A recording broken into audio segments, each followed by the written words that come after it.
Somo katika kitabu cha nabii Isaya sura ya 52 aya 13 hadi sura ya 53 aya 12.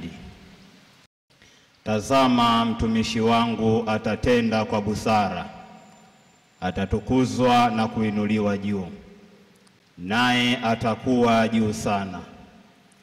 Kama vile wengi walivyokustaajabia, uso wake ulikuwa umeharibiwa sana zaidi ya mtu yeyote, na umbo lake zaidi ya wanadamu.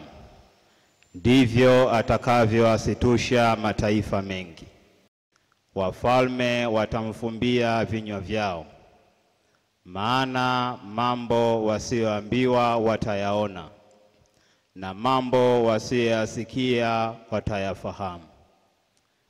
Ni nani aliyesadiki habari tuliyoileta? Na mkono wa Bwana umefunuliwa nani? Maana alikuwa mbele zake kama mche mororo, na kama mzizi katika nchi kavu. Yeye hana umbo wala uzuri, na tumwonapo hana uzuri hata tumtamani. Alidharauliwa na kukataliwa na watu, mtu wa huzuni nyingi, ajuaye sikitiko, na kama mtu ambaye watu humficha nyuso zao. Alidharauliwa, wala hatukumhesabu kuwa kitu. Hakika ameyachukua masikitiko yetu, amejitwika huzuni zetu. Lakini tulimdhania ya kuwa amepigwa na Mungu na kuteswa, bali alijeruhiwa kwa makosa yetu, alichubuliwa kwa maovu yetu. Adhabu ya amani yetu ilikuwa juu yake, na kwa kupigwa kwake sisi tumepona.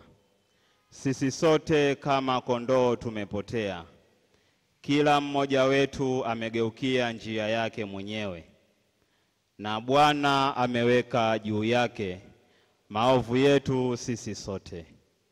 Alionewa, lakini alinyenyekea, wala hakufunua kinywa chake. Kama mwana-kondoo apelekwaye machinjoni, na kama vile kondoo anyamazavyo mbele yao, wakatoa manyoya yake. Naam, hakufunua kinywa chake. Kwa kuonewa na kuhukumiwa aliondolewa. Na maisha yake ni nani atakayesimulia? Maana amekatiliwa mbali na nchi ya walio hai. Alipigwa kwa sababu ya makosa ya watu wangu, wakamfanyia kaburi pamoja na wabaya, na pamoja na matajiri katika kufa kwake. Ingawa hakutenda jeuri, wala hapakuwa na hila kinywani mwake, lakini Bwana aliridhika kumchubua, amemhuzunisha. Utakapofanya nafsi yake kuwa dhabihu kwa dhambi, ataona uzao wake, ataishi siku nyingi.